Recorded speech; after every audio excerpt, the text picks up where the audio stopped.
Շնորհակալություն, մեծարգոնիստը նախագահ, հարգելի գործընկերներ, սիրելի քաղաքացիներ։ Հարգելի գործընկերներ, անկեղծ ասած երեք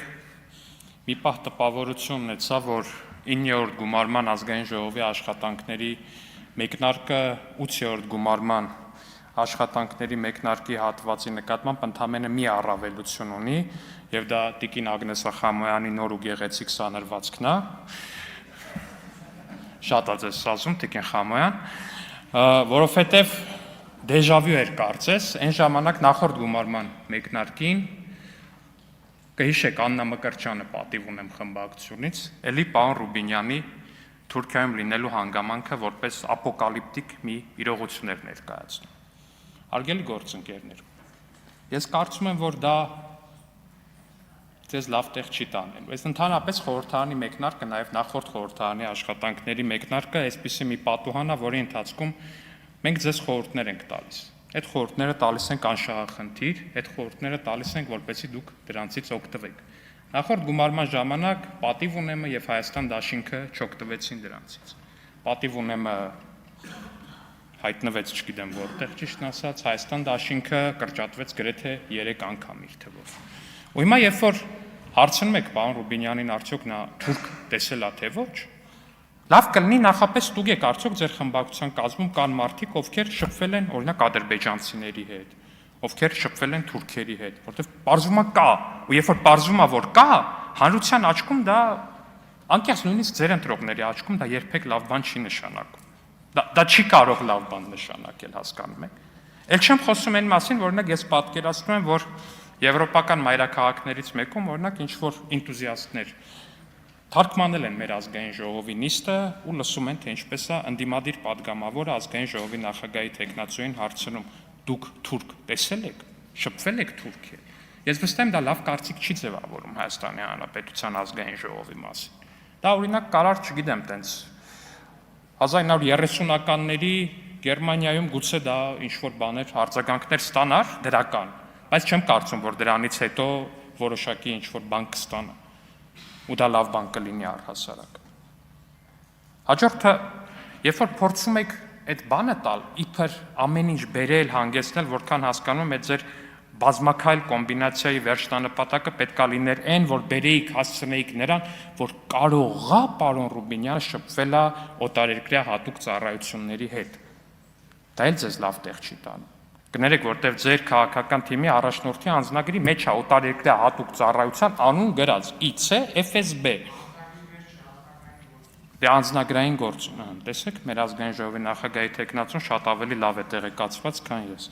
Անձնագրային գործում է նման բան գրված։ Ու դա էլ էլի ձեզ լավ տեղ չի տանում, ավելին դա ձեզ նույնիսկ փակուղի է տանում, հարգելի գործընկերներ, որովհետև այդ դեպքում ձեր արգումենտներն էլ մեծաշով լավ չեն աշխատում։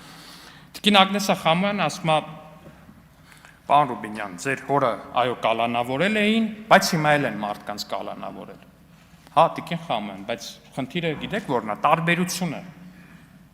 տարբերությունը հիմնական այն է, որ պարոն Ռուբինյանի հորը եւ առհասարակ մարտի 1-ի գործով ձերբակալված ու կալանավորված ու դատապարտված մարդիկ անմեղ էին։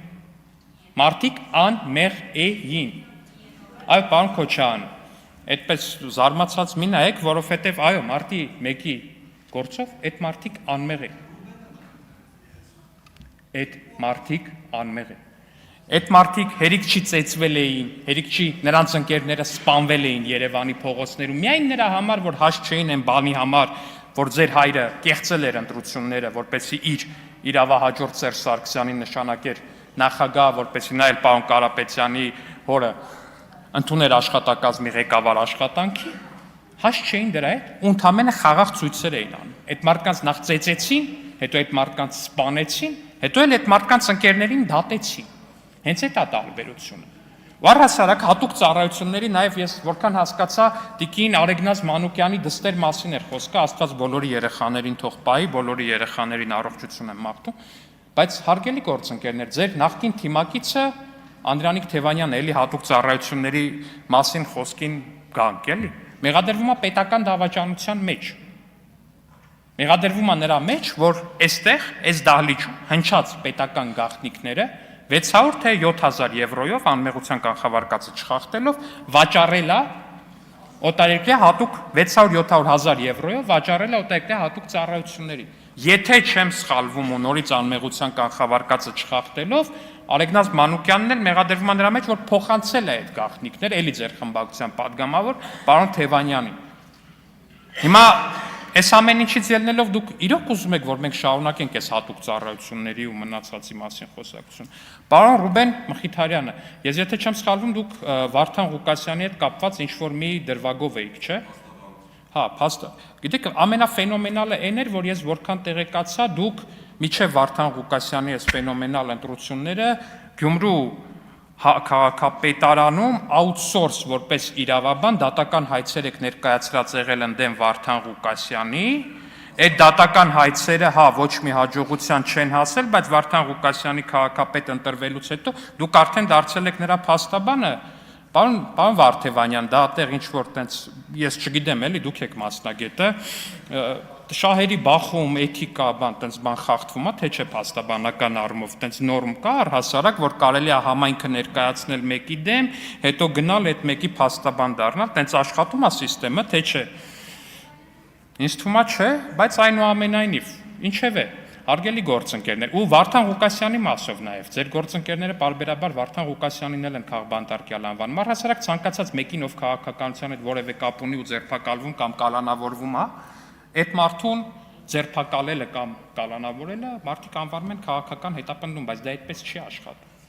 Դա այդպես չի աշխատում, հարգելի գործընկերներ։ Բավական պայման չի լինել քաղաքական գործիչ, որ քո նկատմամբ քրեական գործը համարվի քաղաքական հետապնդում։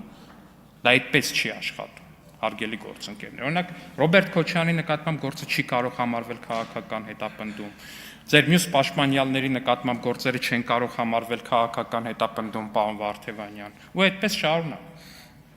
Դա այդպես չի աշխատում։ Արտոնագիրը կասեցրել եք, ինձ թվում է շուտով կվերականգնեք, պարոն Վարդևանյան։ Իդեպ գործընկերներից մեկը հարցնում էր, ասում էր, ինչ արդյունք եք ստեղծել։ Հարգելի գործընկերներ, որպեսզի հասկանաք, թե ինչ լավ իշխանություն է քաղաքացիական պայմանագիր խմբակցություն, եկեք ուղղակի նայենք պարոն Վարդևանյանի օրինակով։ Պարոն Վարդևանյանը